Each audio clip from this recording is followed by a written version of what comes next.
the great zero. Mark that wheel of the chariot. Those men and women and return. Mark your vision for an ignorant. The zero. Lie down. Hold any splinter in your hand. See.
Which is about the joy of something we women really like.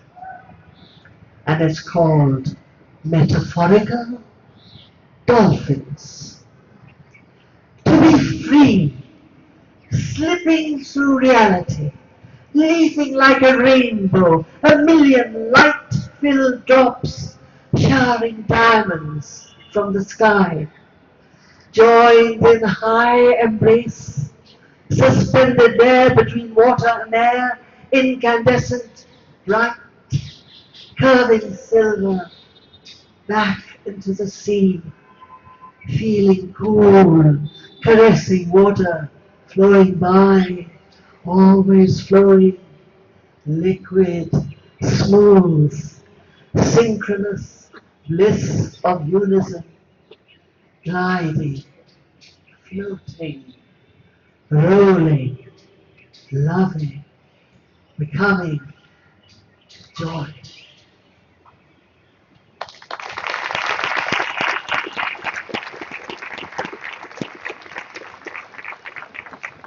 I think Gopal whispered something to me, so I'll ask him to come up and say what he thought.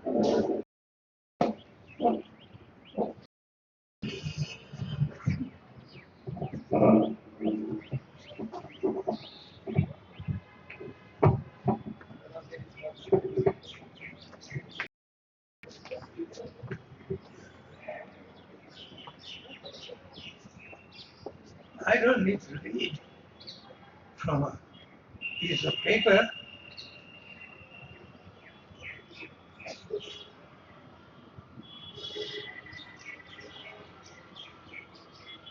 There she is, a woman. I wrote this many years ago.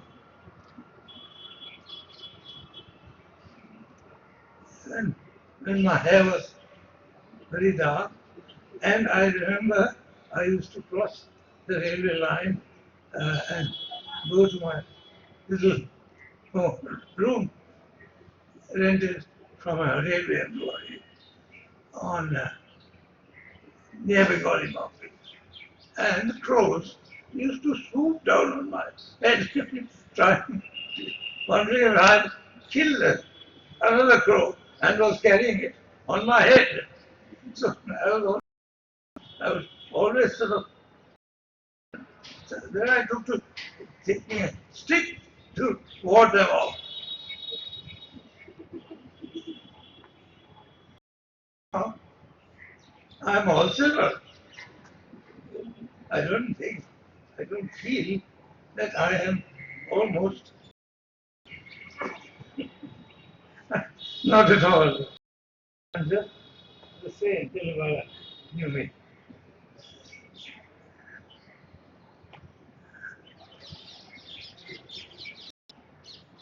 A woman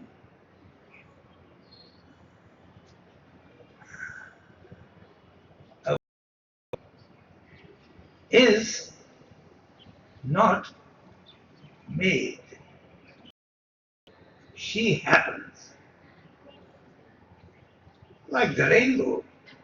It just happens.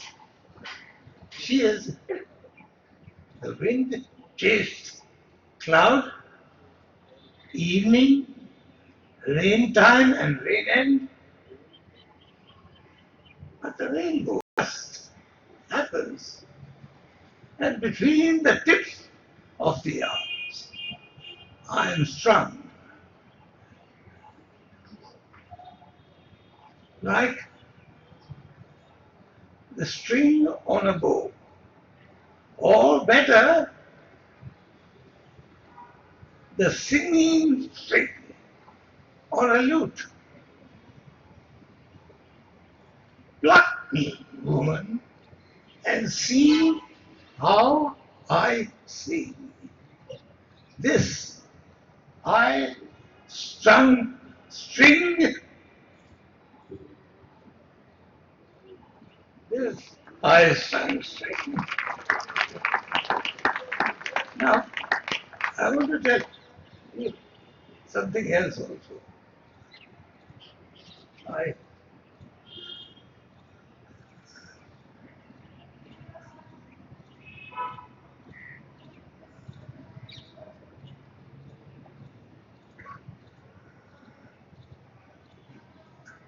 something which is very much at the top of my mind, and I'm all the time making this, making that. Always trying. Uh, now I told this. I can bellow quite loud. Something which is very much at the top of my mind these days, and that is bringing. Take a little bit of that. So we're bringing the Ganga to the Akshara. We go round and round and round and round and round, all onto lake cascade on a beautiful. So all of you. Hello. Hi. Thank you so much, everyone, for coming here. I think people say always festival this world is, and so as Jasmine told you, so we thought my friend Nikita Agarwal, Kartoos is a stage to express frustration, anger, longing, protest by bringing spaces of female poets on stage. Get to know them in a bit. I'd like to take a moment to remember Jordan, who passed away yesterday, and right here with us in our thoughts. It's really unfortunate that every time, every conversation, every dialogue with violence. I'm going to start today by reading a piece by E. Van Slur, because it's something that I hope I can write something somewhere in the future. There goes. I want to write about these women, these words, these fierce flying, scheming, no trying to land in or sell me a toaster words. These words that grow in the jungles of the bellies of these women who stand on land they never owned or felt at home. Grow. It's a space for the other. Words in the mouth of slang shoot guns, fire fast, digit letters, and sound into silence, into invisible that lives right in front of us. Invisible that can't be spoken. So these brave chicks speak and speak, breathless and pissed off, speak over and over again.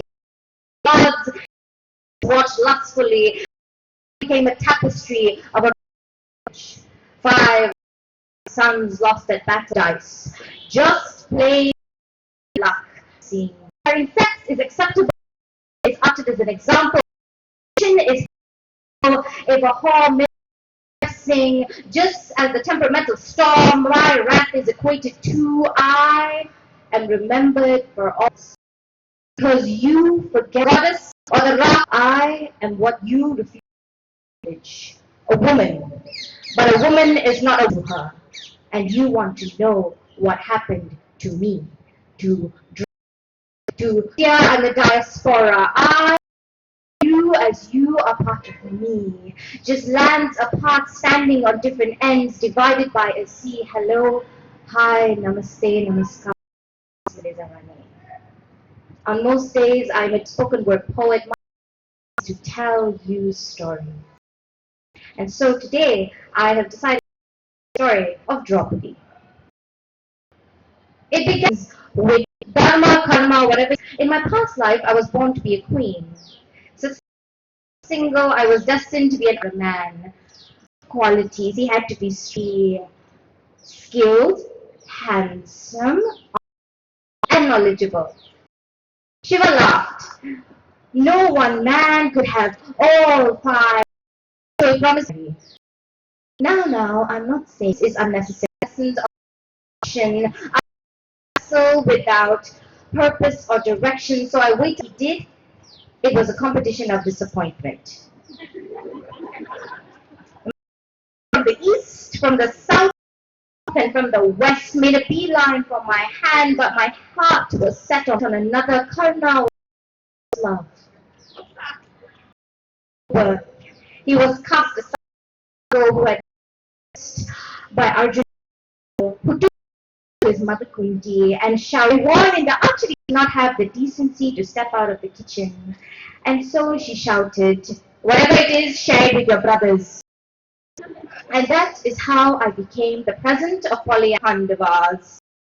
So they traded me for their fragile pride in a king where the ancient law is now being a wife of 4. I am public property. Existence has the errors lie ever. Tell me, has my strength been forsaken to in-law? Tell me why love to love when I had the courage to look in the direction husbands were bored. This Krishna didn't know war like just but any of my own for the birth of a legacy, many measured by a companion, or our pride decided by ancient laws we do not understand. So don't worship me on your knees, but reflection of your past and build your future. But should you then stitch this into that the unclothing of a woman is the civilization. Thus you should be thankful for my presence. You to never identify a woman by one happens to her. Remember, you will never see when a woman happens to you.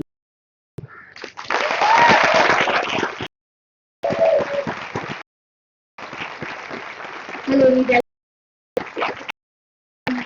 I'm very happy. Thank you to this amazing collective. Thank you so much. Good to be at home at the motherland. And so I could have book for India, for New Zealand, as a poem, and get it over there. Come say hi to me, please. I would love. And so I've thought about it. I've thought about what do I really want to perform today? How is the crowd feeling like? I'm not very sure. So I decided I'm going to do this very quickly, one after the other. This is a story of me once as a little girl. I don't do rappers. The I was 14 and he was 16, going on 25 to life. Well, faded jeans, an oversized navy blue Lacoste t-shirt, and instead he went, yo, shorty, yeah, you cute girl, you cute. I blushed, color red pierced through my brown. My cheeks had not known any besides baby being the key word, but I didn't move because Nancy Drew always, if only for 30 seconds. And so when he arrived at my table and waited for me to sup, I didn't. He a vending machine, personality. Hi, I see you carry a lot of books and now not cute. So what's your name? My first love, a name for a title. They call me Arnold's girl, and I was the shape of his silhouette, of his persona. The only small stages under dim spotlights, he told me inspiration came from a joint, so I learned to roll up, and we got high on the word. Well, he was mostly high, and I had all the words, fixed them into his sentences. I gave him rhythm when he had no rhyme, propped him up straight so he could stand for all that he believed in. I didn't give him my heart, no, I gave him my spinal cord, which he shattered on August 30th, 2007, when the motorcycle did a cartwheel 3 times and landed on his flat and shattered every last cartilage that held together our existence. At the funeral, the pastor called him mischievous. His teacher called him a dropout. His mother called him a baby. His friends called him a musician that never made it. And I called him a rapper because no one understood that he was a poet first. And they tried to justify, telling me he ain't no rapper. Haven't you heard of Pac, Dre, Buster, or 50? And I said, now look, I know the gods of the word like the word of God. He wasn't holy, but they say the good die young, and he's probably hanging out with Jesus right now. So I don't do rappers. That is WRAPPERS. I don't do rappers, labels, or titles. Because when a man dies, he leaves nothing but a name, and Arnold left nothing but a broken verse inside me. So I have no title. I have no label anymore.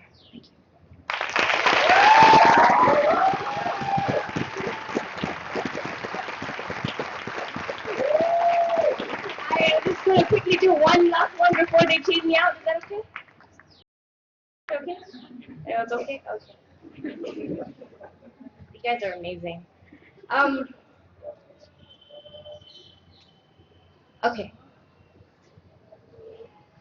How to do an introduction for each poem. Okay. Does not know love without being loved first. He is a man, and I will trace his story with my fingers. As he lies on his beaten his figure, I will outline orders, each nook and corner that him into his various states of being. Consciously unconscious, through his balding forehead and down his forehead, counting each line of defense to the center point between his eye for detail and eye for curiosity. He envisions the future of a civilization right under his nose as he inhales influence and exhales modernity. His lips move to the rhythm of every national anthem barely sung before parting, to my finger touching the tip of his tongue, rolling out speeches that make other tongues wag. I trail down his ego-swollen chin and neck, pressing against a tiny birthmark underneath the left side of his ear, a symbol of his ancestral right to freedom, which he often takes for granted. So I caress the sore muscles on both his arms from pumping morals and lifting the law to a struggling balance. I slide my across his hands. He is mostly right wing, but sometimes left. But I won't matter.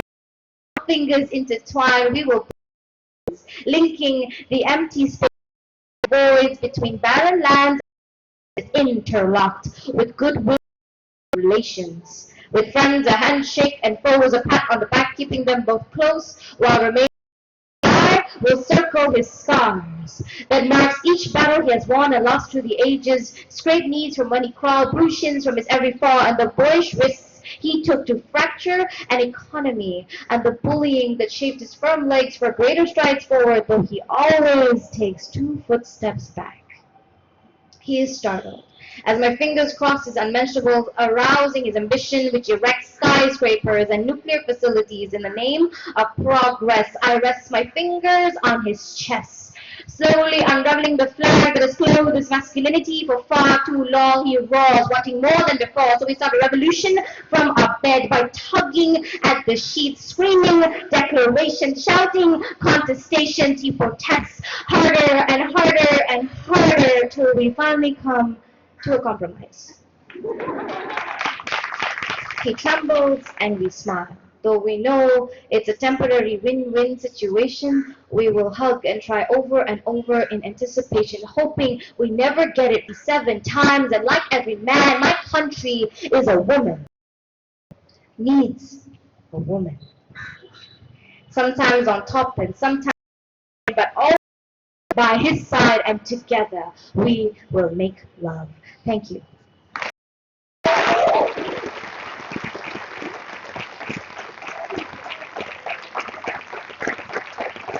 Thank you, Melissa Rani. It was quite powerful, as Jasmine said.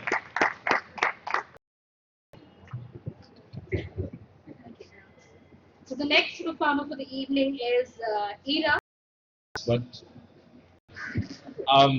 GharSeNaukri.com, it's a initiative. It is a work from home employment service designed specially for Indian women, many of whom are forced either with society or circumstances at home. Please do check it out. And Yeah, thank you. So the next performer for the evening is Ira, and she is representing mildly offensive content based out of Delhi.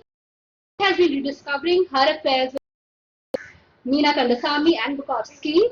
She feels that poetry is one of the ways how she handles psychoanalysis in a bakery. Ira for you guys.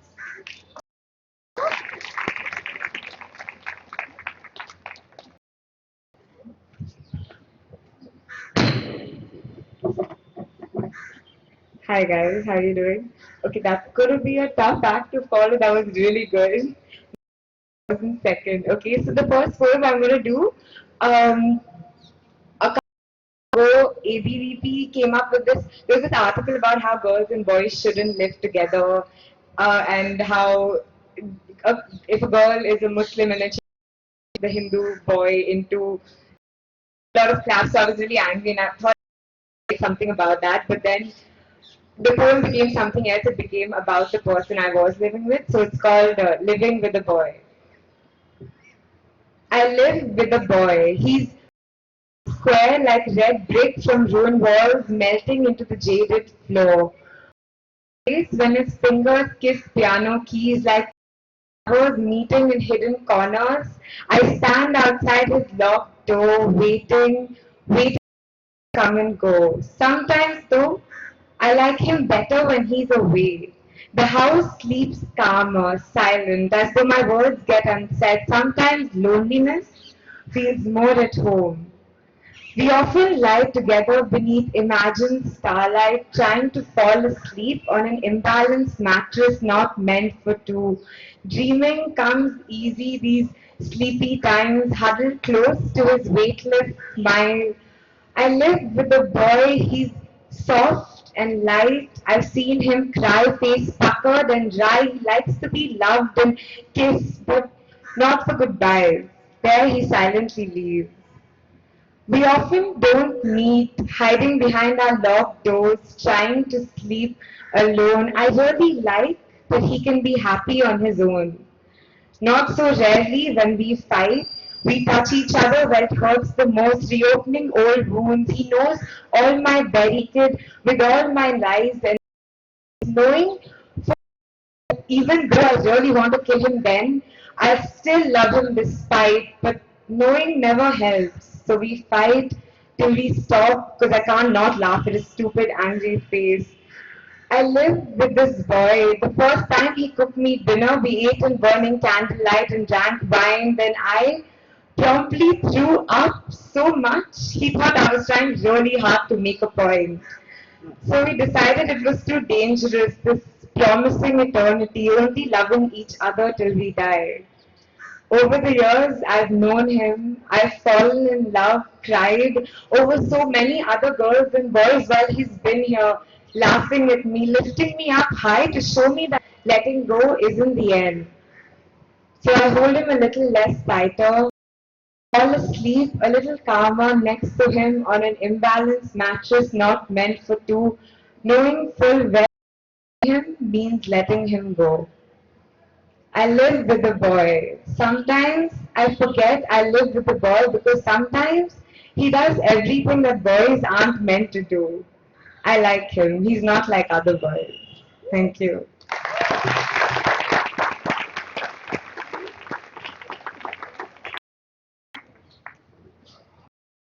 So growing up, no, I thought, okay, if you love someone, the biggest obstacle is like you back or not, right? And it works out because easy. But then I came, there was this saying, a quote said, if you love someone, let it. And I was just like, what the fuck? Like, if you love someone, why would you let? Except it's called almost. It's yeah. And then I read you my poetry of the late night watchman in the cold, snowless Delhi winter nights guarding the fall, of the silent women in the kitchen humming their silent song of that love. You had all it, but it never quite was.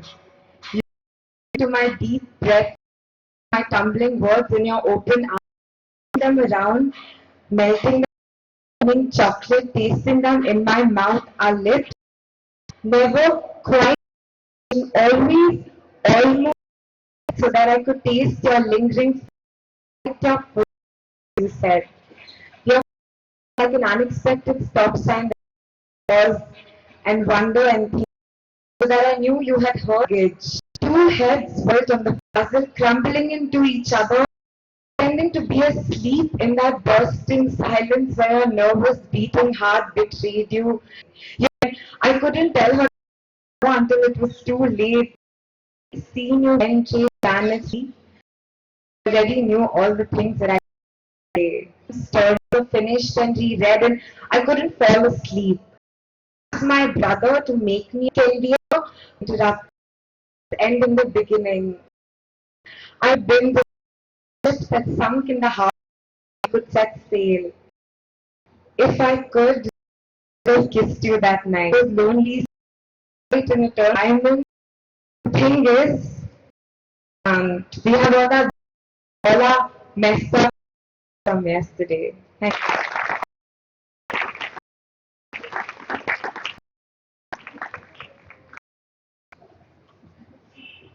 Thank you, Ira, for the performance. Um, Before the next performance, again, I'm sorry, but I'm not. The next sponsor we would like is a literary agency in New Delhi, which offers manuscripts of the world market. Um, you can give the next performer now, I guess. So the next performer, all the way from New York, we have Emily here. Should be clapping in New York. New York, please. And she's a coach of the University Slam Poetry team, which has won several new. She's writing, touring the world. Special interest in calling her because she wants to.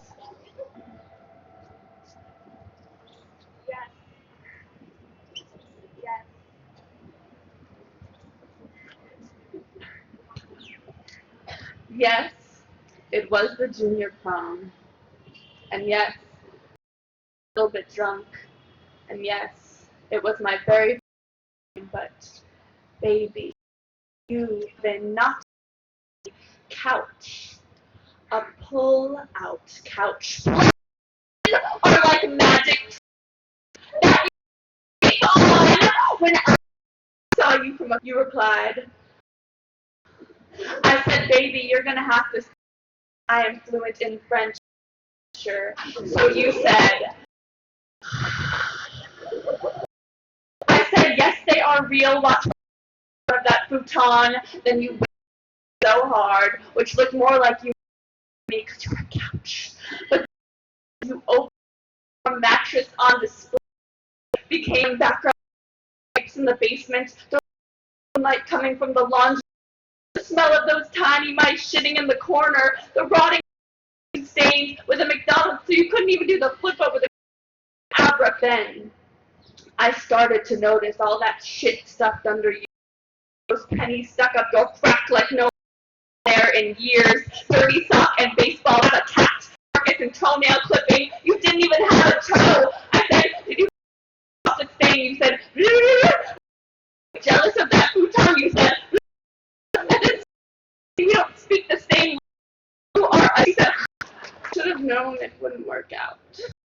You couldn't even decide a couch or a bed. You don't know who the fuck you are. Then I picked alone in the ass basement. Probably not done in years. Your smallness, the ottoman calling you fat, the washing machine, the attention. I think we should have eloped. Then I think, you crazy bitch, you are thinking of eloping? Yes, I am. Yes, I am.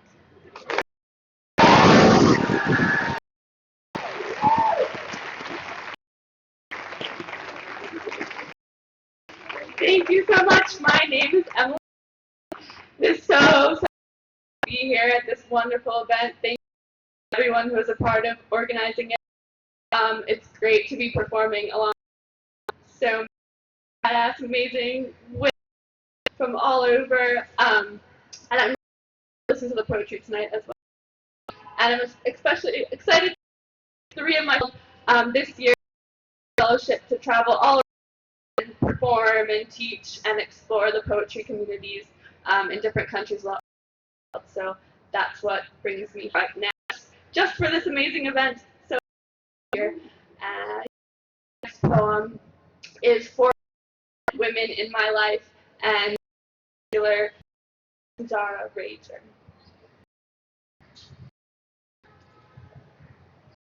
I want to build for the women I love. There are thighs, backs, chests, the parts of us that I want the walls to dress for a world that does not exist. This world is one, and live in the fake one. Not because I don't love men, but because even the nice ones might show things. We pin a sign to the fence. We'll go outside. We'll come find you. We will pour wine into our mouths and touch our bodies just to feel them. Here are our bodies, just our bodies, our own. No one can take. You can try to grass, but we will not survive waiting. We will be too busy dancing to the sound of our mothers. Home.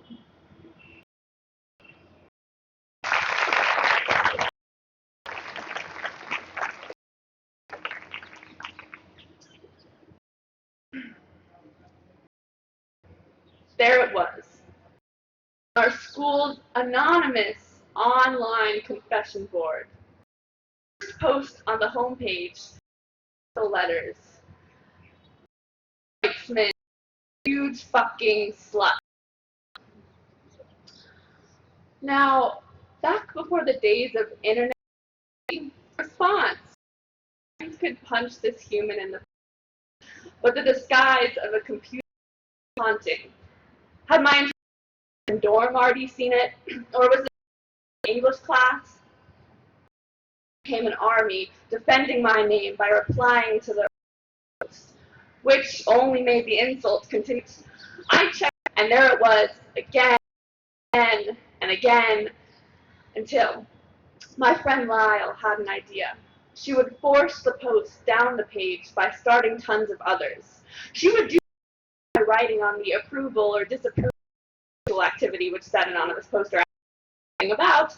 No, she would write thing that all of humanity on. Bread. She called it the bread.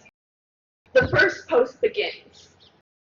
I fucking love it. Then adds, I thought that no one could my obsession with bread. People were like getting into friendly debate, playing games, Chuck Mary with different bread, of white bread, flat bread.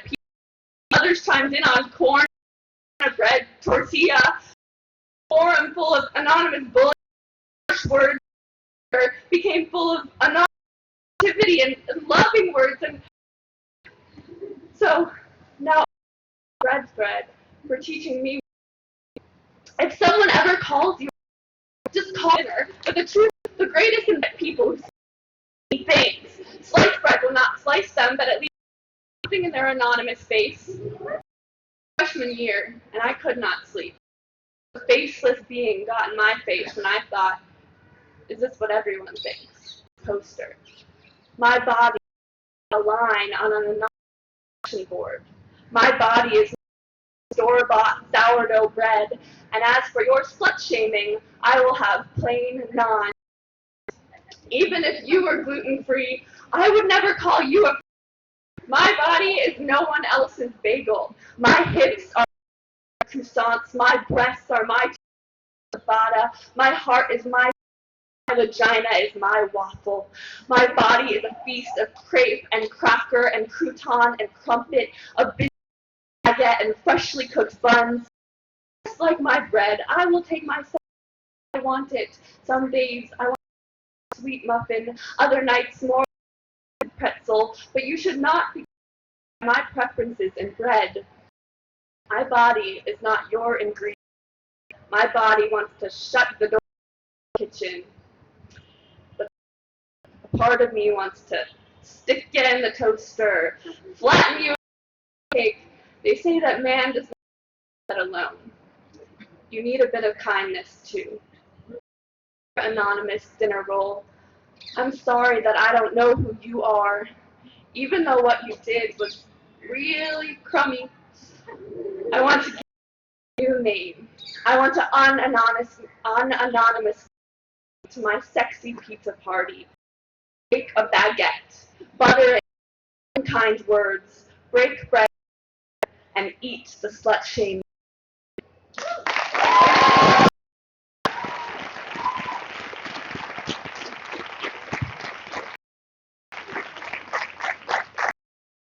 I've been meaning to write that poem, and I finally wrote it, and it's great to perform it at this awesome event full of. I'm going to do one last poem, and this poem is sort of my poetry so in disguise, fruits and vegetables.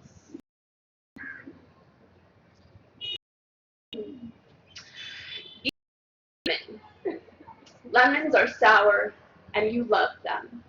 Suck on it until all the juice is gone and your teeth are falling. No one will want to kiss you once your teeth have fallen out. Write about what that feels like for no one to want to kiss you, how it is the same as being an apple core stuck in the kitchen sink. Then, dress yourself in tomatoes. Everyone knows that tomatoes are sexy. Walk around like a sexy tomato. Do not write about the moment that he looks at you. Write about the moment he walks past and doesn't look back. Run to your bed, you sexy tomato. Cry tears of artichokes. Lay in a pile of your artichoke tears and swim in your artichoke tears. Stroke through the green water. Build yourself afloat. Do not let him build it for you. Write about what it feels like, using your own hands to build a float. Do not write about his hands. Drift down the river, as far as your artichoke tears will take you. Do not wonder if you will show up at his back door and he is watching. Do not wonder if he will only see you covered in yourself. Right in the dark, as sun after sun must be rising in front of you. Do not write about the sunrise. Write about the kale, how you feel it growing from the surrounding earth, how it's beginning to get caught in your Write about what the kale might mean or what the kale can't mean or what you want the kale to mean. Only stop writing months later once even your hair is covered in kale. Allow yourself to sit through the years surrounded without ever swallowing. Open your eyes suddenly. Immediately start writing all the beauty you see. If you see no beauty, write it into existence. Be surprised that you are not surprised at whatever is in front of you, whether it be a rooftop or a strawberry, a mountain or a him or not him. Take it all in. Stare with your eyes like that's all they can do. When something stares back, be it mountain or rooftop or kale or him, stop staring and move. Write as you dance through the soil, your legs your only instrument. Trace with your heel. Everything that happens, happens again. Reach your toes towards the distance and play hopscotch on the vegetables. If you step on an olive, eat it of course. Never pass up a good olive, but thank the olive first. Then run back. Run with the olive in your mouth. Back to the avocado and mountains and rooftops and kale and back to the years of sunset after sunset. And if the float that you built is broken, swim up against the current and unripen those artichoke tears, you sexy tomato. The sink needs to be drained and no one wants to kiss you, and it's time to reach back to the lemon. Lemons are sour and you love them. Do not be confused how you got here. Do not be confused when I ask you to write the return. Everything is happening. You can feel it with your own hands.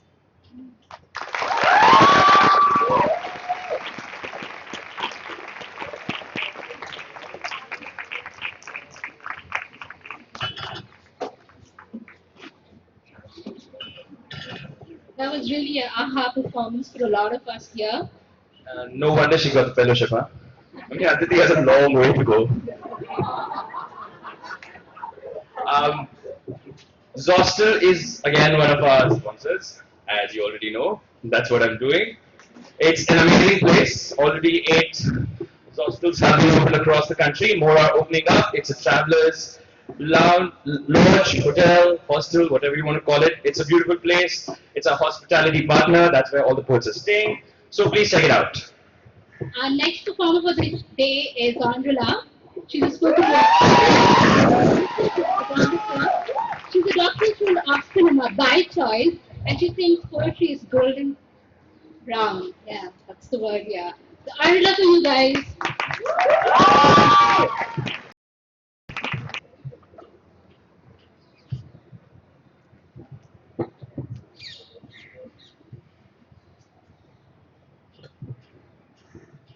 So my throat went into a lockdown mode, so I am going to be a little raspy and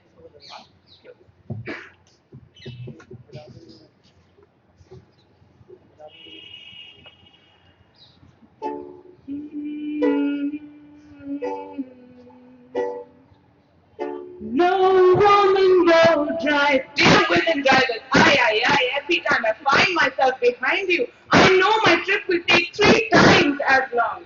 Every time a car is crawling excruciatingly slow in peak hour traffic, it must be a woman. Every time a tiny car is struggling to reverse into a very large parking space, you know it must be a woman. Every time I spot a car with its blinkers on, stopping traffic, I just know it's a woman. I swear, all of them are perpetually on their periods, think men are their single biggest problem, and are possibly armed and homicidal. Women. Whose silly idea was it anyway to hand them driving licenses in the first place? Probably the same crowd that made the mistake of handing them suffrage. No woman, no drive, dear women drivers. I know. Every time a woman messes up, somebody standing at the nearest tea stall, rolling his eyes and says, man, women are such awful drivers. Every time a man up, the same guy rolls his eyes and says, he is such a bad driver. A woman, that your cars aren't extensions of you. It is not a limb, people. Your driving is not your period on wheels. Your driving is not your love life on tension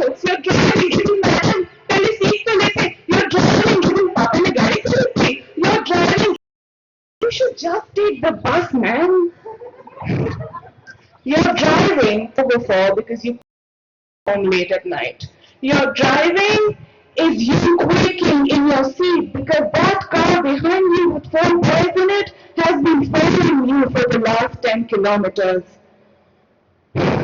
When they cut rudely in front of you, trying to teach you a lesson on how great the world is going to explode in the next 10 seconds, or when they flag you down to give you an uninvited mansplaining on how to drive, they, dear women, are road rage on wheels. They, dear women, are statistics of car crashes. They, dear women, are hockey sticks on your windshield. They, dear women, are everything that's wrong on the road. My car is not my gender. My steering wheel is not my gender. The extra stretch that the government wouldn't fix, that's not my gender's fault. My driving isn't supposed to be me proving a point on the behalf of every womankind. Give me a break.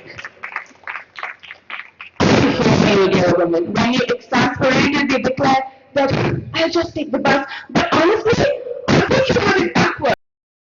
On a bus, you could trip and fall, and you could draw attention, or have your properly. You could bump into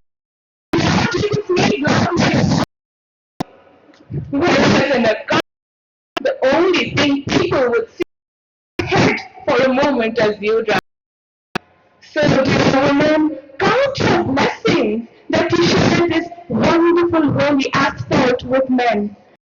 These men pull over and ask questions out alone late at night. Apologize for being unmarried and when you talk to your male co-passengers in hush, try not to throw a spanner at them. When your father starts a rickshaw and minds and starts hyperventilating, don't panic and pressure. Inhale, exhale.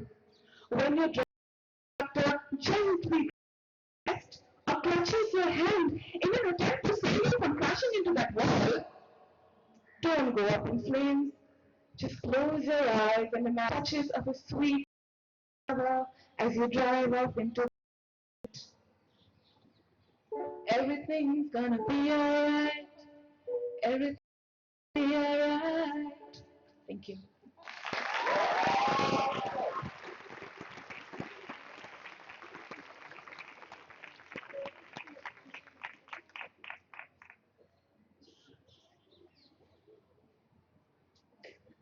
Thank you, Angela. I'm sorry. Felt really bad. Though, yeah, sorry. Um, a little shout out to our photo artists, the photographers. The very handsome, pretty man sitting at the corner. He still matter. Look at him. I can't, but and not so tall speaker by Aris. Very honest. Bigger round of applause, yeah. Photos यही लेंगे. Keep going. Thank you, Delhi. Okay, our next set of performers are coming all the way from Kathmandu. It's Yukta and Ujjwala. They are the founders of the spoken word.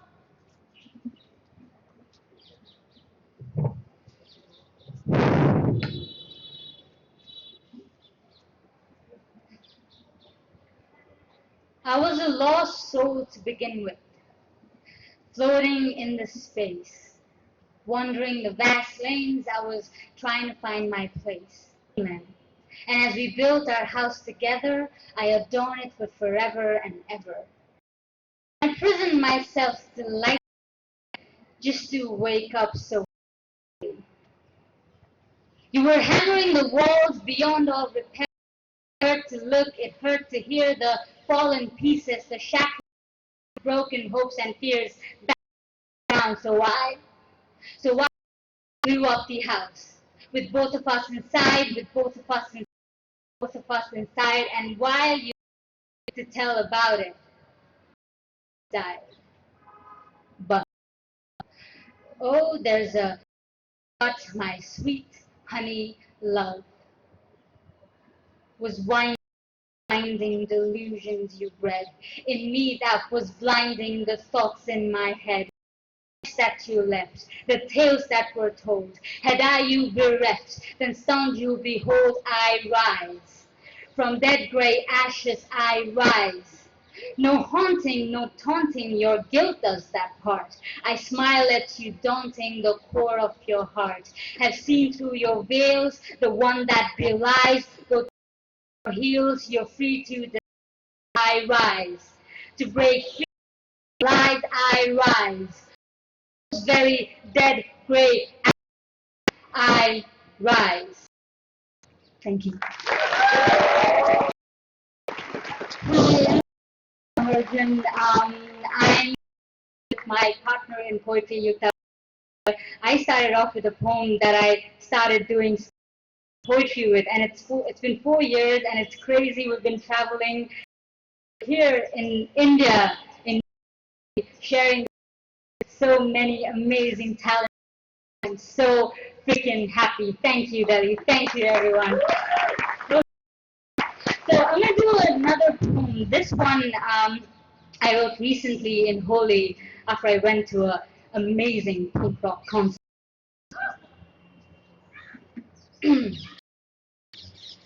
Screams, screeches, words shot into the air like bullets, metal music blowing away your ear, drums, beat, thrash, thunder, in the center eyes. She cries like a revolution.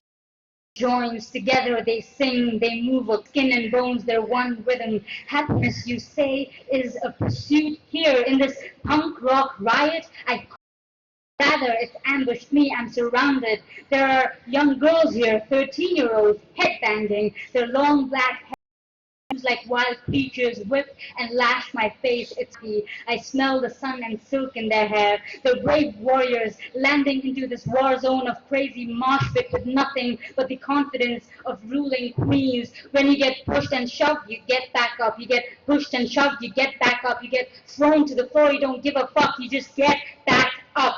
This life is too short to live a victim. You want to live victorious, and victory can be as simple as entering into this mosh pit despite a fear of crowds that you weave together with memories of mob hands groping at your private parts, the remains of their slither still icky.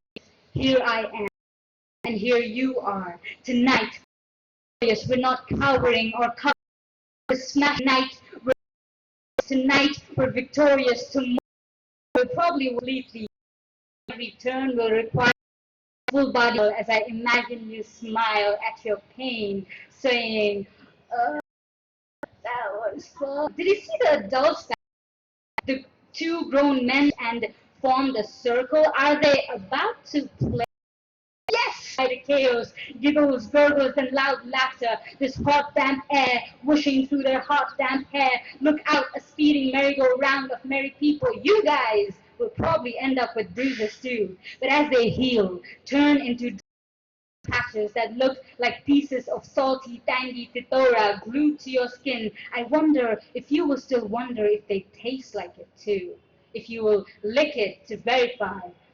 A little bit, yes. I wish you more of these childhood joys. Speaking of childhood, there are 3 children here. They're covered in black street dirt and they smell of dendrite and their furry street friends. Their ongoing game of hit and miss involves protruding their ass to one side and taunting the other to kick it. Games I don't understand, but they're laughing. They're hugging each other. The oldest one picks the 2 little ones, one in each arm, and spin in a happy carousal. They're happy. Happiness has ambushed me. I'm surrounded in all its different.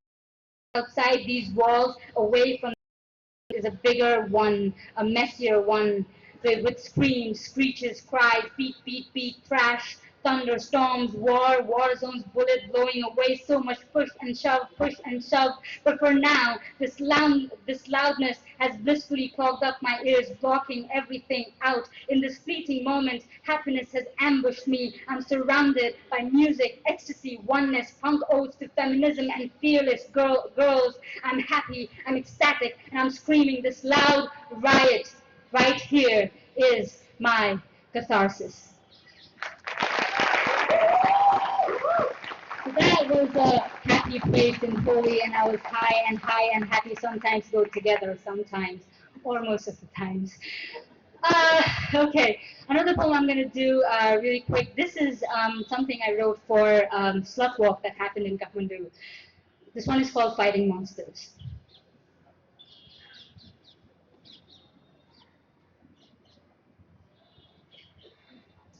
I wish I could tell you that monsters weren't real, that they didn't exist beyond pages of fiction and movie scripts, that nightmare villains would disappear in a blink of an eye and twisted minds never got down to practicing what they preached.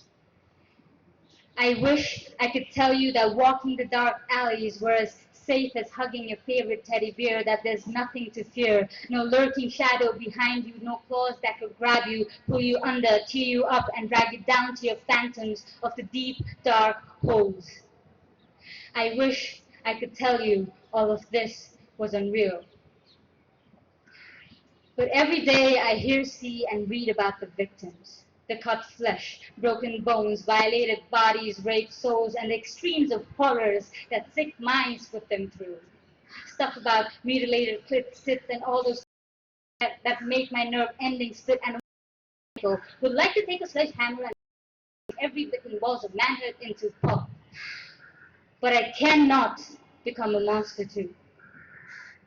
Girls, I don't really know how you feel when you face them. But I know we can't let them grow, and we've got to learn to fear them. And it's gonna be tough for sure. They're gonna you like they always have.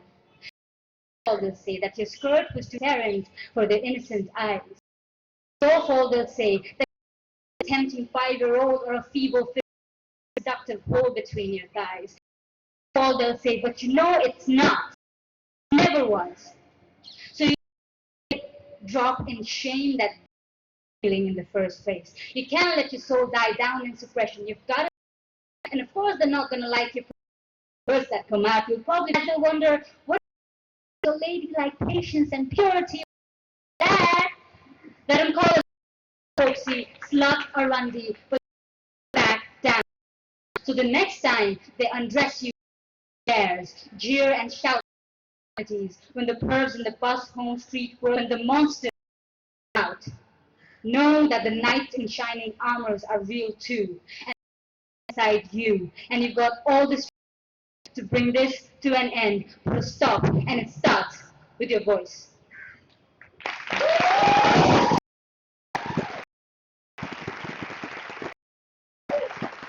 Now I'd like to my partner with whom we started.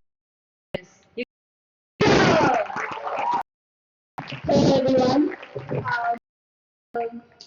For you, this is the first time that you've come to performance. Your many. So back home, we get whatever the crowd gives. So thank you so much for being. Your energy feeds into our energy, and so far it's been great. We are doing a spoken word duet poem. It's about domestic violence against women, and we wrote this for Burns violence survivors, but also that have gone through this. We've been first-hand witnesses of domestic violence at many different levels. It's called "You Do Me No Harm," and the is just one voice, one person, two voices. You do me no harm.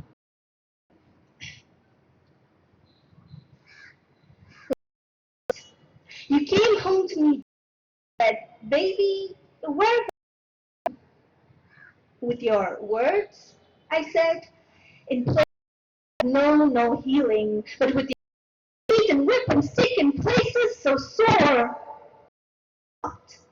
bleeding. I fled, but I let you.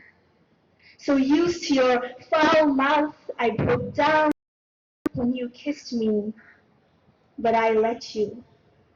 I took what you gave me and called that love, myself, and called that. I survived with my silence and called that captains, because this is what they taught me. They said, correct, because that hand opens up to bring you bread on the table. Choke on that grip for a while, but recover, cough, because that hand will open up to shield you. They said, give in, give in, give in, because that is what your body does. Learn to spread your legs, not your wings. Scream and plead. Don't stand and speak. Caress the hands that beat you, slapped you, thrashed you. Break down in the arms of the man that strangled you, because that man, that hand, will protect you from harm. They said, you do me no harm. You said, you do me no harm. You do me no harm. So never mind my broken arm, you do me no harm. You said, you do me no harm. No, I won't ring that alarm, you do me no harm. You said harm, but that's what you've done. It's easy to forget what you said just last night when you scanned through my stiff body for all the scars it left on it. In that darkness the night, hear you say you love me and you'd bring all this to an end, but then it rains. Your hard knuckle fist pounds down on my brain as you pour every bit of mad rage from your veins. Monster, your anger is never appeased. You could cut me to pieces, be pleased. No matter where I run, me down, because you love me, you need me, you do me no harm. By the way, hey they, we see all years out to still keeping your quiet. All these moments you choose now to hold your ever-flapping tongue, this man, this hand, this arm will only learn to do more harm. And you, what was my fault? Remind me again. Too much sweet in your tea. Was I out for 10 more seconds in the magnanimous you lend me? Was I out being the whore in your head? Or was it simply a mistake to wake up from that bed to see yet another day? Because you knew one of these days I'd see the marvel that's me, who's not as weak, feeble as she's made to believe. I'm done being the victim. I'm done with this for running us stand up to your. Maybe I've got this insanity of yours, because I now know for sure you will harm. I said, you do me, Lay down your fucking arm, run alarm when you do me, and you've done just.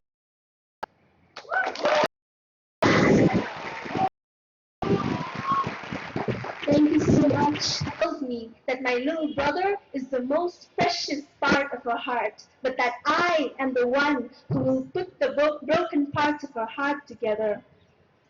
On her bad days, the potato curry she makes for us, her tears. She says that everybody in this goddamn house is sucking on her. She wants to die, that I am just like my father, that when the roots are rotten, the leaves will not be green. When mommy says I am just like my father, I stand in front of the only full letter on my house and slap myself hard. No wonder I feel so ugly. I tell her, no, mommy, I do not have roots, because like you, I am algae. We seaweed, because look how we keep floating even in the deepest. But I do not tell her.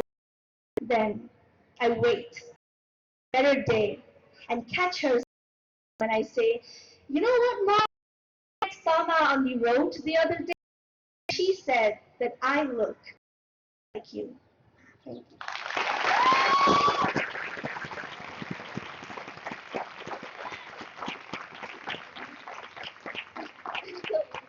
In the language of spoken word, we call this new shit because it's just written. I just wrote this and I haven't memorized it, but it's called Unsolicited Advice to Short Girls with Unfinished Clefts Who Do Not Listen to Their Mothers, after Jean Ann Burley.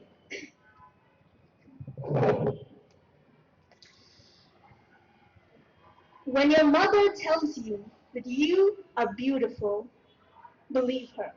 When she forbids you to pierce your nose, don't rebel. For once, let her have her peace of mind. You know that she deserves it. When your favorite bakery sells out all its double chocolate cake for the day, don't let that spoil your mood. When in the 8th grade, the first guy that you have a crush on asks you if you will do his homework for him, don't get too excited no matter how much you love doing homework. Do it once, but if he asks again, resist the temptation. When you find out that envy comes easy to you, prepare yourself for the next episode. You cannot avoid some disasters, but you can manage them to have fewer repercussions. When a man who is supposed to take care of you takes you to a corner of the room at the bottommost floor of the house, 4 flights away from your family that is discussing the state of current affairs over 8 p.m. news, scream no. When he tells you the next time that he will take you to the terrace instead, do not be fooled. Do not think that he means to take you to see the shape of the moon. No. When your mother tells you that you are beautiful, believe her. When you hear your first non-veg joke whispered inside a 3rd grade classroom that is just learning to multiply, do not pretend that you don't understand it. When visiting your school after years, you go to the library and cannot find the book on which you and your best friend signed your names and a 4-word promise. Do not be sad. When you don't find your best friend, do not be sad. So much has happened from the time you outgrew your blue striped uniforms, it's useless trying to fit back into them. When your high school sweetheart says you can sing, don't believe him. When you know that he is the nicest guy who could have ever fallen in love with you, don't introduce him to your mother right away. He will be hopeful. When you apologize, do not be in. When he holds you close, there is no space between you and his nose. Don't buy into you make the first move. Remember, you are allowed to want. When you are sharing a room with a man, your best friends, do not fall in love with him. Yes, it's held around your body at midnight. You know I love you, right? Define what he means by love. When he whispers, I want you. When he hugs you tight and says that he just might and then kiss his forehead. But when he tells you that he is not with you, believe him. Act like you know the difference between loving someone and being in love with someone.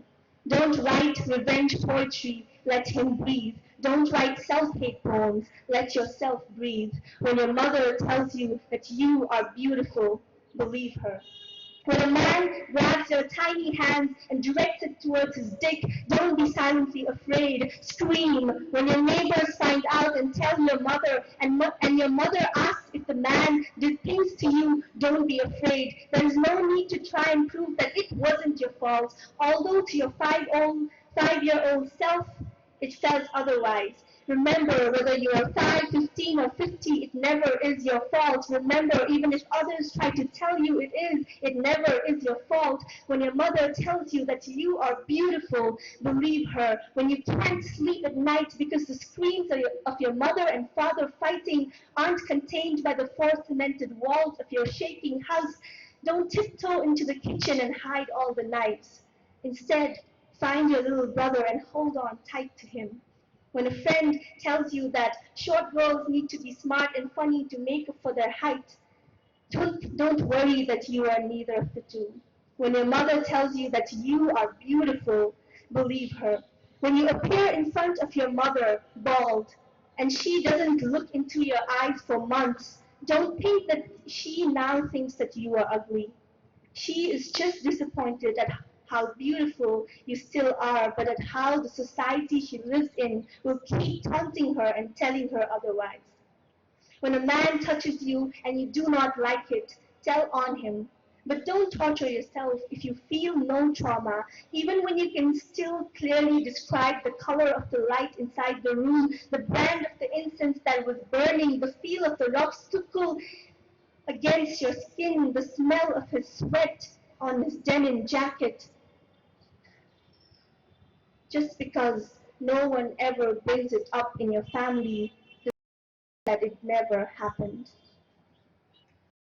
If a friend sends you a text, may you know that you are wonderful and not believe otherwise. Save the text. Read it over and over again until you believe it. When a friend insists that they will walk you home, be thankful. Summer comes, don't worry that you will sleep clothes to hide your scars. Don't give your scars. Don't give yourself scars in the first place. Listen to your, but most importantly, always listen to your mother. So when she tells you, no matter how ugly or beautiful, believe her. Thank you.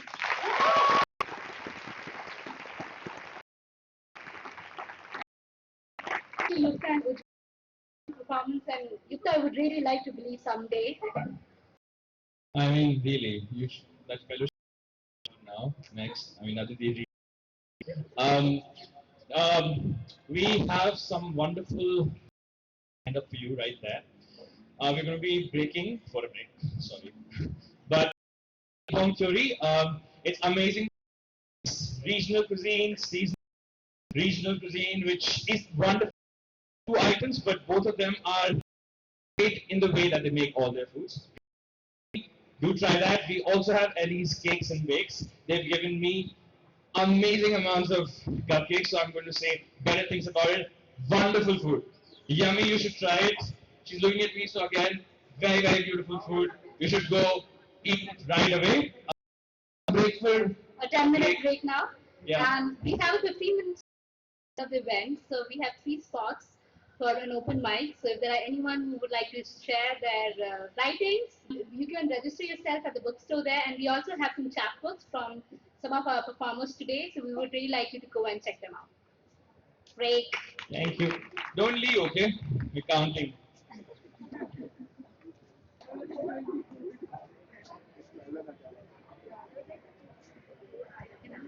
Okay, welcome back, everyone. I see none of you left. Yeah, so before we start the events again, I would, in fact, we also are supporting 3 causes, and I'm going to take a break from the sponsors and go up to the causes. So, one of the causes that we are supporting, and that all of you should support, is called basicshit.com.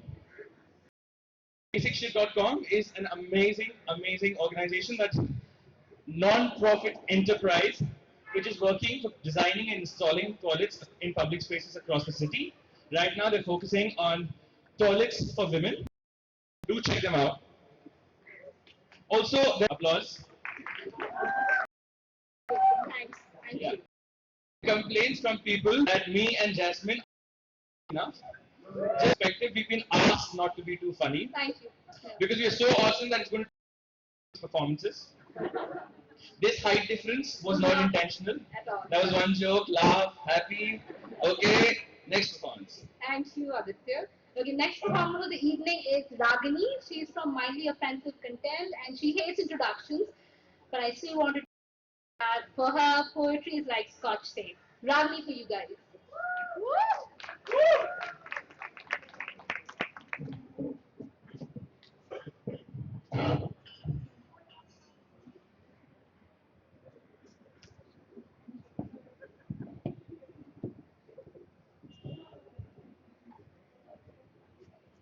Check. Hi, my name is Ragini.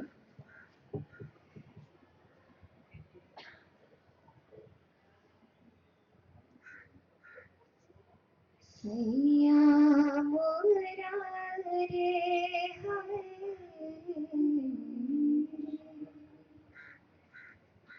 सैया मोरा सैया मोरा रे हाय सैया मोरा रे हाय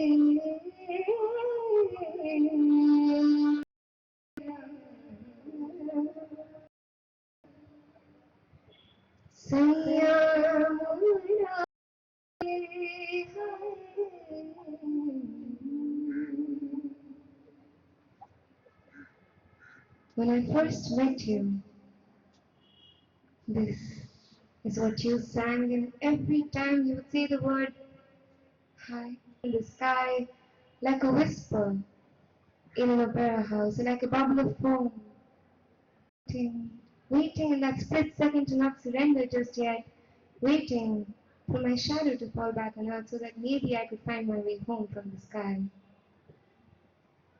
My hands still tremble when I think of your voice. And you ask me why I cry. You see, your voice is everything I haven't known yet. It reeks of damp air and cheap tobacco and eyes too big and pockets too empty. It smells of homeless happiness, of large-heartedness, of light-headedness, of childishness. It doesn't fit in the algorithmic calculations of my solutions to existential dilemmas. It doesn't follow a predefined flowchart so that I can plan out your life with variable chance parameters and gain and loss control boxes. Your voice? It's too lost, it's too strange, it's too beautiful and English. It's too rigid a language for its kind of beauty. You've only known puddle jumps, and your voice is the kind of terror that beauty can sometimes. I've only known them yours. You laugh together into poetry and words and metaphors and story to tell the world. You think it's to my ribs. Just to say hello. Your voice reeks of the face you apply face reading rules to. So carelessly spoken to decipher and fingers tune tanpura strings for too long in the dance. Now your words of lovers don't come on bend. And you ask me, how many moments about tomorrow? So instead, your voice borrows dust from butterfly wings and dreams from the other across the company while I'm lost in the sky. Listen to your voice and you ask me why I cry. And I don't know how to break this down for you, but I'm basically so scared for you. Smile and I tell you that you see me justified text and conclusions, and your voice, like a scribble or poem written in the corner of a book while you're too busy music with your ear pressed against the wooden, maybe trying to figure out where those invisible trains go to today. I worry about you. You ask me, what is Delhi like to make it big, waiting to make it big, and I don't know what to tell you. So instead, all the while is an endless loop of images in my head, a one-bedroom DTF in the middle of nowhere with walls too high and pockets too empty and eyes too big, and a space and all around you. And pictures trying to prove that here he lived music and here he waiting, still waiting.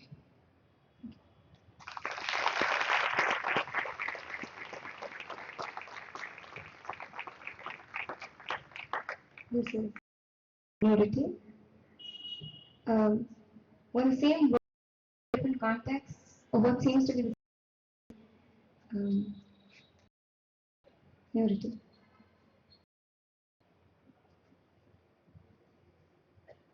I have been brought up in a city. I'm sorry, I come from the city.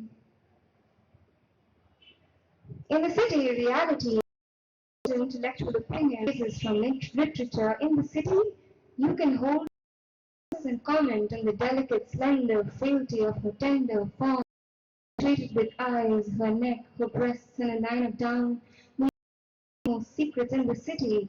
My piece and Picasso, this contrast, continuity, of her innocent parts, her curves are trapped at camera lens and auctions like a for invisible rehearsing their entries. I'm sorry. I read poetry that draws form. I read stories that make city people smile. I'm sorry. I attend body image and self-development workshops to fall in love with my own content. I'm sorry. I look at things knocking on my car window. I'm sorry. I'm sorry. I didn't realize that she just wanted me to roll down the window so that she could steal and sing something on my car stereo. I'm sorry. I thought everything in this world. I'm sorry. Sometimes. I'm sorry that I look for faith in the pockets of my unwashed jeans after a hard day in the city because they know the shape of my body better than anyone else has ever known. I'm sorry, I sit in the corner writing poetry about the hope that lives in the eyes of near blind drug users scavenging after city flyovers. I'm sorry that I see weekly flea markets behind big malls burn with lights brighter and hearts bigger than the chandeliers of your 12-story multiplexes. I'm sorry, I pretend to know you enough to try and write your story in a city language for city people. But suspended can sometimes people like much knowledge in their hearts of what is swollen, bluish green with truth. I'm sorry, I come from this. I'm sorry that I wasn't there hitting you that night, or the next, or the next. I wasn't there when you calculated an indication for the amount of bottles you had down that night as an indication for the number. I'm sorry that I mistook your beautiful bashful eyes for an beauty when it was from the windows of her eyes are for your body's myriad corners, hollows and swells. I'm sorry to know you because I acid marked face. What I didn't see was a no flesh, rotten bones all over your body like a badly done surrealist painting. I'm sorry that I tried to stitch you a quilt of and faith and respect and monetary support. A story of not knowing who raped you that night for me to remember to write a poem about it. I'm sorry. See them discussing why and how your body on that television's evening news. I distracted my things on the windowsill because it was too painful to hear them talk about you as a corpse. Sorry, I'm so small. I'm sorry I can't leave the city. I'm sorry dreams are smeared in blood across your teeth fell out your face. You when you were pregnant. Sorry that your photo was filed in between a dead body found. I'm sorry your body is ravaged by terrorists, by whoever needs entertainment. Sorry that you were publicly flogged and humiliated, paraded naked in your own village, in your own town as a reminder of others. The stern hand of law balanced into caste and religion. I'm, so, I'm sorry I wasn't there. Any. I'm sorry I come from the city, where reality is sometimes clothed in intellectual opinions and abstractions and borrowed phrases from the literature. I'm sorry I'm from the city, and people in their hearts are sometimes reminded of what a swollen bluish green Vitruvian man may look like when they see suspended nude bodies from the ceiling. And I'm sorry that all I could think of then was whether the cloth that hung you will be enough to cover your corpse with.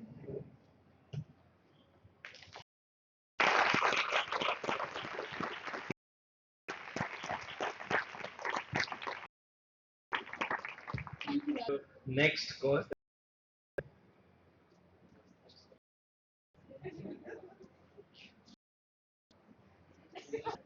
Me trying to be because Dhruv said I'm not funny.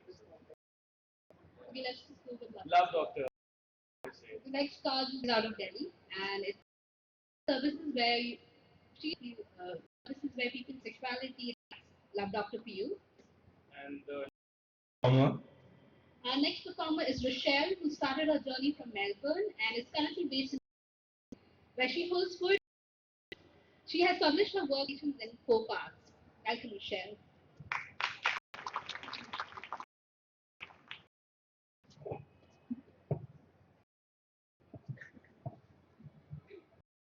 Good evening. All right.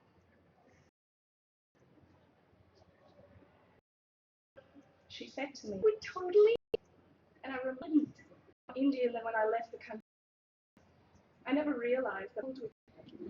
I didn't realize that Indians smell like curry.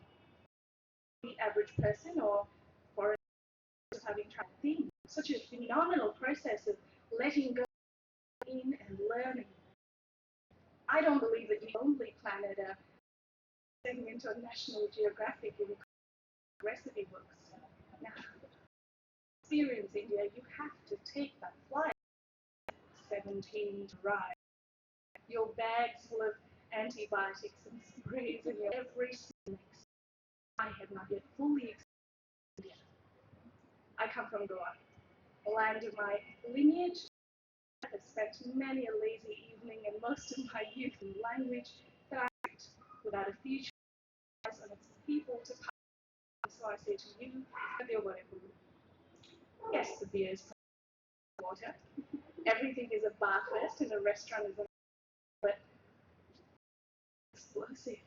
The blue is more people of carnivals, of siestas and fiestas, of fishermen in rice fields and street lines with churches as far as the eye can see.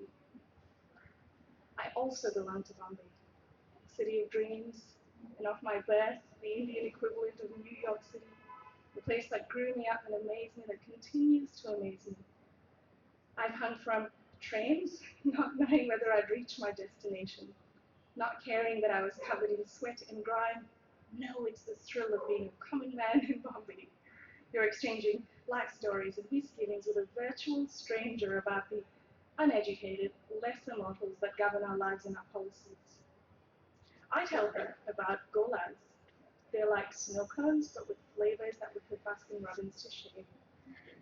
Yeah, we eat our fruit with chilies and lime, and we have more than 25 breakfast options, and no cereal is not an option, it's more of a last resort. I belong to Bangalore. I'm a South Indian at heart in the sing-song, baritone, love for art and culture, thinking, theatre-loving sort of way. And yet the most difficult life happened in Bangalore. Friends that I made in the city filled with strangers still remain. And today, well, I can proudly cuss in roughly of the 20 officially recognized Indian languages.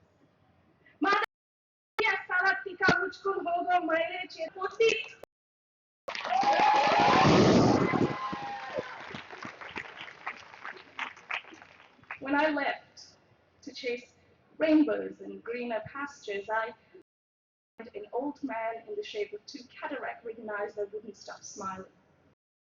I left the first home that I had ever made, the first job I'd ever had, and all the others that ensued. I never returned. On dark days, I go back to being a passenger on Vinayak's Royal Enfield.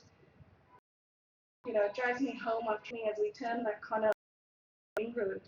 It's like driving through a freezer for 5 seconds. I belong to this land of mine, a country of promise and growth, of hurdles and crushing red tape. Everything is 10 times harder in India. And yet this 1.2 billion people seem so silly now. I've never been more sure of myself, never been more sure of what I stand for. Bent over a bucket of clothes to be washed back, bent to breaking point, I found strength, and wrinkled feet have no more. To a washing machine, a microwave, a frigging bed. My fingers are soft, and they write poetry. I look at them for signs for the weight from groceries. I test their might when I'm and I just think to myself, I belong to the universe. I'm a child of the universe because I'm part of an aura. I'm part of an evolving landscape. I'm just a part.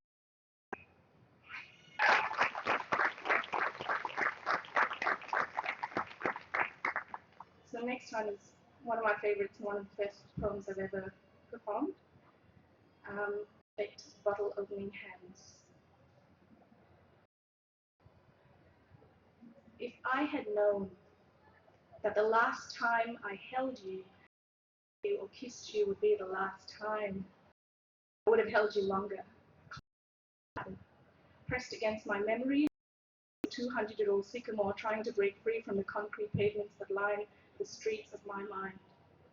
I would have remembered her every breath, every smile. See, I always wondered what they meant, these people who are scared to forget, always regretting what they've lost. I've never regretted a single moment shared with you, never held back and given you just enough. I've always known that someday you might walk away and not return. Someday. Not a faraway thought, but a real, constant, everyday feeling. One must always be prepared because anything can happen to anyone and because something was kind enough to happen to us. And greed is but the cause of all evil, so I don't want all of you forever.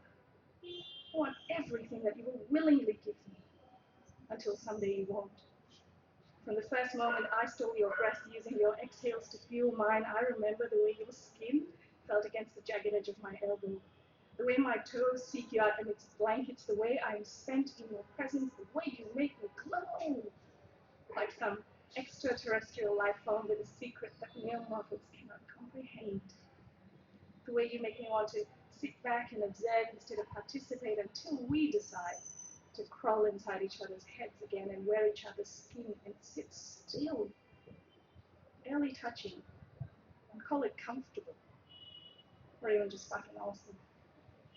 I remember stealing your thoughts without your consent, watching you cringe when my eyes relayed your musings, barely imperceptible twitches that give you away, but the not so subtle fluctuations in my cornea and my brow and my stupid expressive face that gives me away, but watching you cringe now, because we do not have control over everything. And as much control as I have given you, I do not give you control over this. I don't let you decide what you can or cannot do to me and how much and for how long, because I am perfectly capable of carrying you. Like a woman walking through a desert with earthen pots stacked on her head, standing strong, staying steady, balancing pain and need and want and desire against her flimsy neck, bracing her spine for more because she knows the value of an earthen pot. And I am perfectly capable of carrying you with me into my tomorrow, because whoever thought that you and I fit or don't fit or look great together or aren't going to last, they're all wrong. Because you and I, we're not the byproducts of someone else's conjecture, of someone else's approval or lack thereof, and this is the best idea that I have had in my 52-year-old existence. So if age and weed and dementia will not destroy us, what makes you think it can? Poems over.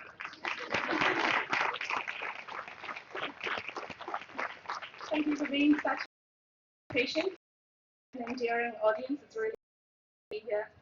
I'm going to end with a few angry poems. None of that's not true. This one's called Remain, hurting from the insults that is so much better when you had a spine. See what I'm saying now? I had a verse that had more to say. Suicidal, we're like bipolar, things bare knuckle boxing over and whose fault it is. And you listen, licking, we are stupid people. Over. That's why we used to be shouting, do not say hurting from the insults like a baseball pitching machine set at 85 miles per hour. I liked you so much better when you had a spine.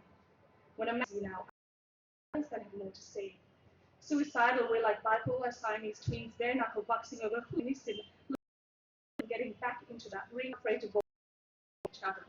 Broken, dirty shards of what once might move valiantly through the air, one perfect bone shattered. A 13-year friend and unraveled like a backwards video clip, returned to we are now strangers. Thank you.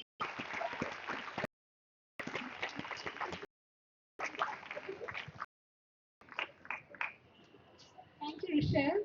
I know you guys just wait for me to come on stage. Figure it out yet. Emphasis on gay again. Gay. As long as gay.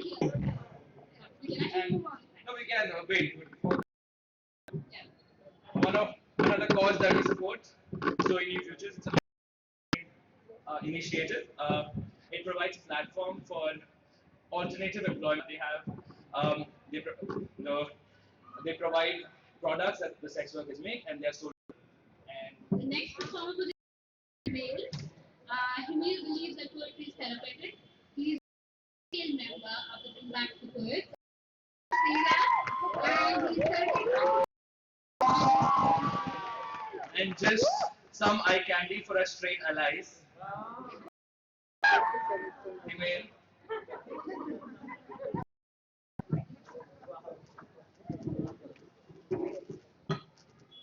Thank you, Aditya. This poem is essentially a letter right now to me when I was an early teenager. Strawberry popsicle. to the kid sucking on a strawberry popsicle, scanning the gates from time to time. Because we're men, and men don't like strawberry or popsicles. Lunging around his heart in a hand, hugging it. It's so fragile. Who spends learning how to build walls with the bricks that people throw at him. The kid throwing, hoping to find all that darkness. To the kid who's embarrassed to be seen driving a broken moped. To the kid who's tight-rigged, protected by the fort of books himself. Who's sitting on the bleachers. The stars look a little closer. Their distances from each other, their positions high. That every constellation has a story. It's on fire. Let it burn. Let it burn like an inferno. Till you're convinced that there's enough heat inside of you to form a galaxy. Let it burn till it chars every wall you've ever constructed for yourself. Let it burn till your ashes summon a genie that tells your story in limericks that can only be understood by the gods. Sometimes people will want to listen to your story. Tell them of how a ruler and a pen come together perfectly. Tell them of the worlds that rise and fall, each in a bubble, in a puddle. Tell them of the wars that you fight every single day. And tell them how you fight. Let your heart explode and shoot sparks in the air as if you were a bonfire in the sky. In a perfect circle, closing in every second till you're close enough to touch them, and then tap them in a place they didn't know, and tell them they're alive. I know that my is amazing right now, but it doesn't compare. You feel her heart beat. But the first time I see her in purple, and then black, blue. The first time she flings her head back, but never end. It does classical music, like really good beer, at the end of every spring, singing to you that your heart. Sometimes you, but that's okay because you can always build. It's okay, strong enough to lift that 50-pounder. As long as you can, as long as you're strong enough, the weight of the head in despair. Okay, if your arms aren't strong enough to handlebars, as long as you can pick someone up when they've fallen. Okay, if you're not strong enough to break that plank, as long as you put something back together once it's broken. The first time you try beer, you will hate it. Because beer is something that you build up a taste for over time, just like life. You look in the mirror. Don't look at your man boobs. Don't pinch your underarms looking for fat. Look in your eyes. And that they are oceans. And if you them, you'd hear a million different things that you're worth something. Sometimes he's going to knock on your door and ask to be let in. Let her in. Tell her you've been waiting for her. But she looks amazing. And most of you like strawberry. Thank you. He is and I mean all the strawberry popsicles, dark places, got fond memories. I saw people smiling. I know the target's one looking at you. Yeah, so back to the sponsors. Sorry. Next up, we have iDiva. They've been kind enough. They're a web portal for women and health tips, those sort of things. It's an amazing place. Check it out. And our next performer is Riya Tilwani. She's someone who loves painting rooms and she thinks age is just a number. It is for a reason.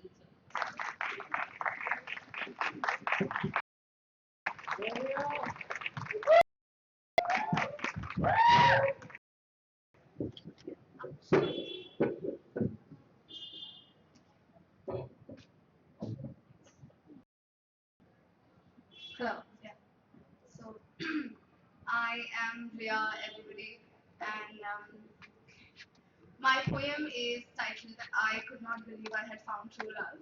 So, a cliche. Yeah.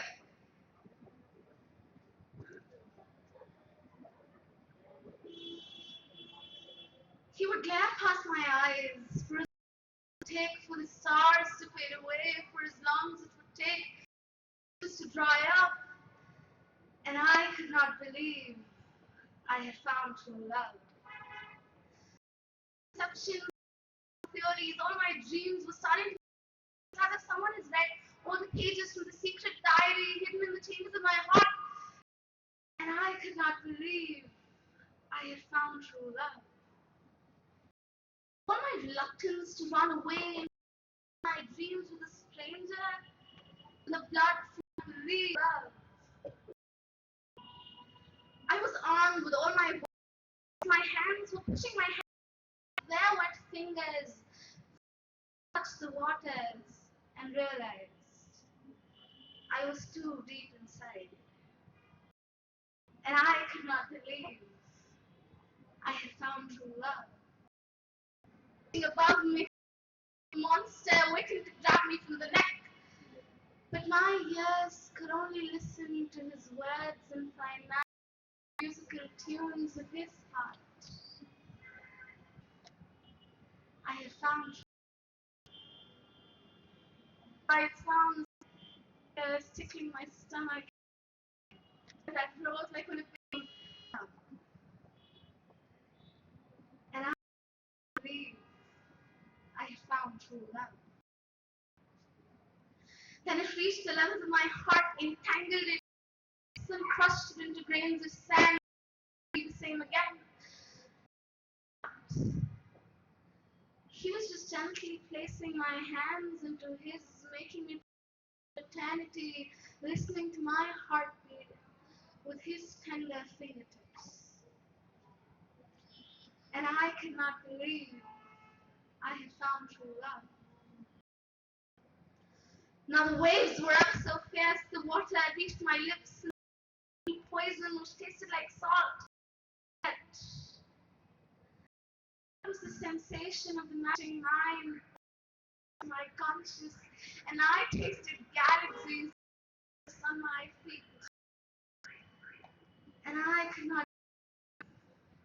I had found true love. So next time, eyes open to a new seashore, to a trembling leaves, and my lips longing, and I could. I had found true love. Thank you.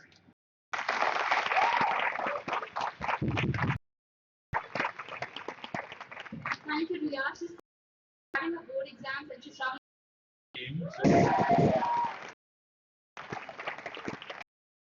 We have media and that we thank them. Lively, we've been covered on the being streamed live. Rubo, put your hair back. Sorry, I just keep. So Okay, so our next performer for the night is Aditi. Angiras. A lot of expectations. She's trying to make the jokes. So she thinks poetry is skin. She is a poet and an activist who's also the founder of Activist. Actor and Bring Back the Poets. Her poems were published in. She's not to make jokes about anyone, so that's why I've been cracking jokes on her.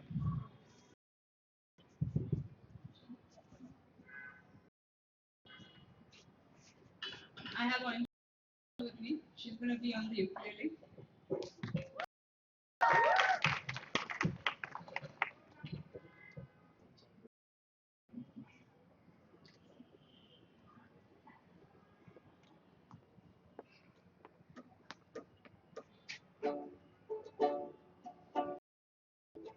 When you feel the feels for someone the first time around, a lot of nights are spent wondering what their hands might feel like.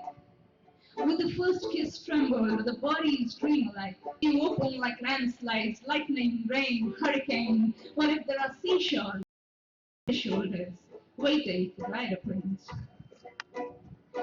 What if you crush land and break your bones playing? What if? What if there are gods and this is more than just a game? Did I tell you? Did I tell you about all the things I think late at night? Heart wants to climb out of my throat into my teeth, the harmonica, and play the music in your mouth. I think harmonica should be marijuana smoke and I'll shotgun in your mouth.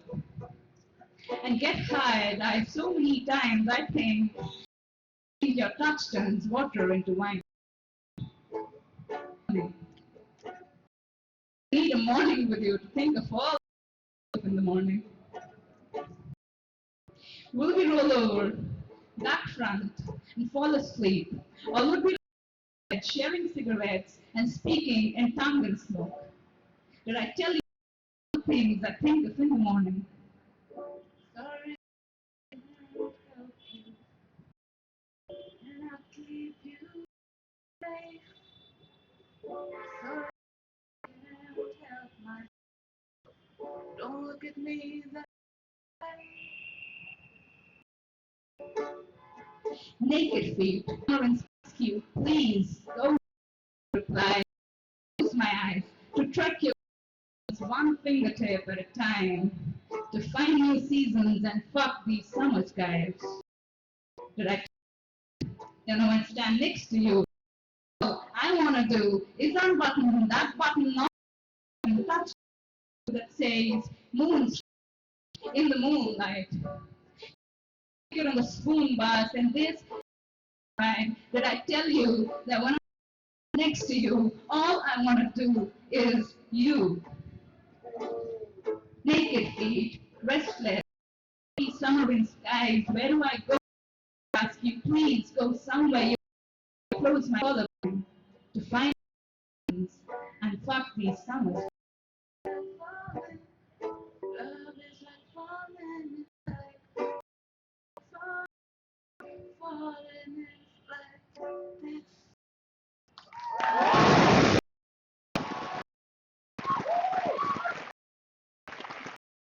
Thank you so much.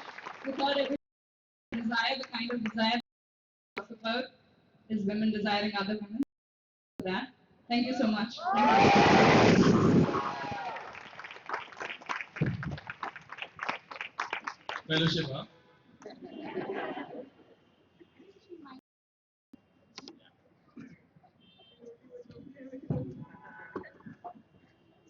Okay, so So we're going to talk about, which is apparently going to be amazing. We are sponsors. Events is amazing among profit events, but post. our next performer for the evening, and she was the winner of the first Queer Festival held in India. So friends, help me out by saying. And Hudson Kiss.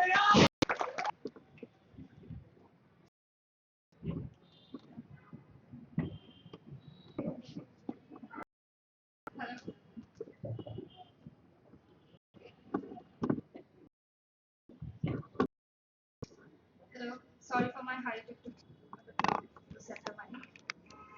You want title? Perfect. Which was important to me. And so,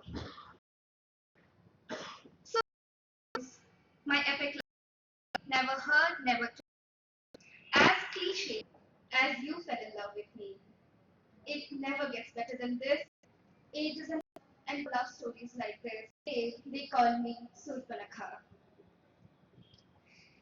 I am a monster, a woman too ugly for love or love stories. You are the queen, I'm another king's sister. Like it often happens, the men in our lives fight over us for to fall head on straight to the rocks, shatters away.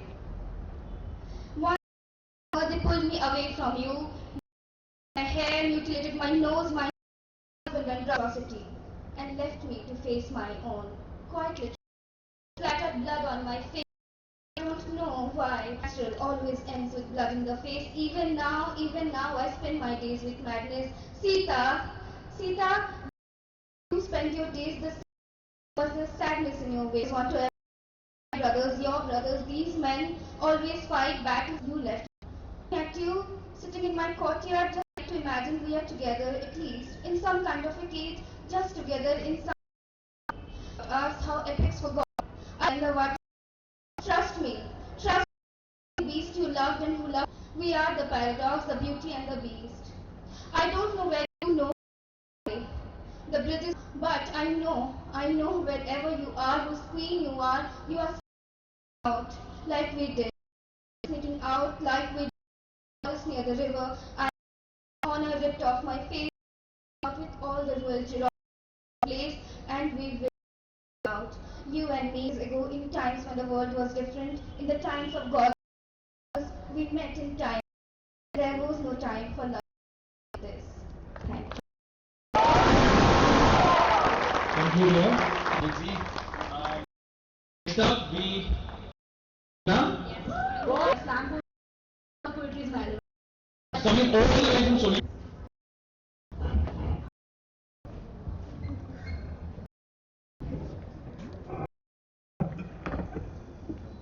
Hi guys, so we're talking about story of love. My parents' story, but it's all the same, right? So this one's called the 1991 Kolkata November rain in their chai pots. Puchka wala on his right. His puchka 3 parts, 1 part sweat. Wheel cart riders. Ma stood with their big poles and asthma in a soft salwar, mouth small turtle, dark print stuck neatly, bell bottoms that extended till the little mush like in a black silver shaka collar on either wrist.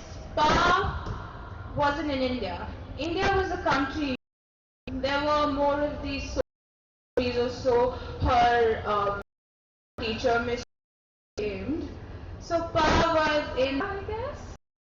The bag black loafers, striped hats, a little girl of him. And the incessant that lingered from visit chai pots and leaf holders, and the fuchka walas could cut their way to December. That night, she was flying and falling, her made of 3 part skies and 1 part and broken limbs. But hey, make it back. A sad song and make it better. Remember to let your heart start to make it better. 2009, lugging badminton rackets in a Yonex bag, awkward old grey slinking shirt to say your houses yellow less, however, outside party lights and trains but finds balls, ma and key candle lights and crumb but glow tables and made of 2000 Bangalore. Nifty stood with blue puke, couches in the shower, drunk, hands her a towel from button. Naked girl uses it to wipe her cold eyes. Rests on the floor, but her head is back. White boy and covered. Best friend helps her into a naked. The blue puke lies there on the bed, motionless, of consciousness, and power, and outward lips. Her eyes, 3 part tears, 1 part cold, pa holding roughed up condoms, Lacoste t-shirt, brown, but the perfume is, it wasn't Adidas, it wasn't his or Mars, and there was certainly no anniversary. Mars screams, falling yellow bricks, now just with the blue lies in the debris of chai pots, fairy lights, and wheel cart riders. Got to go. No. Thank you. Okay. be okay for now. Thank you for all that money. We have for leading female right part of an activist group called recently released her debut, which is called DJ Founders of Hip. The chapter is called Mind Force Gathering with Turntablism, MCing, Graffiti and Knowledge Power. So please give them a big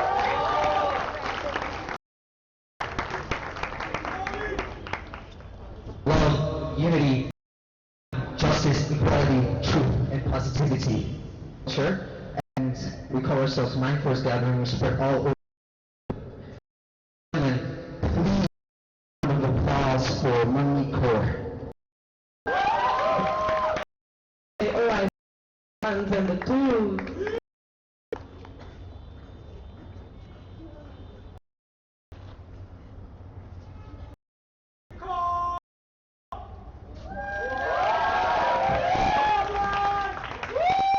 We got MCs everywhere, in the crowd, on the stage.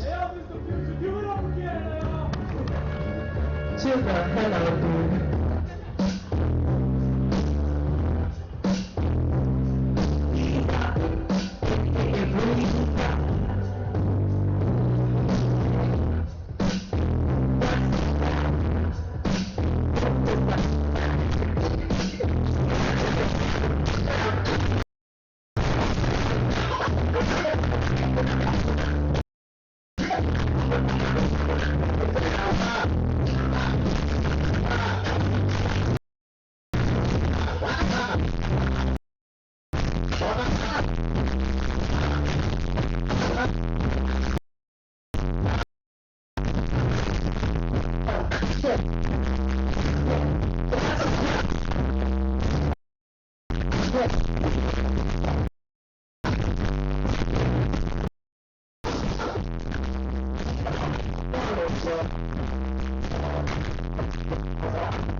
So let me bring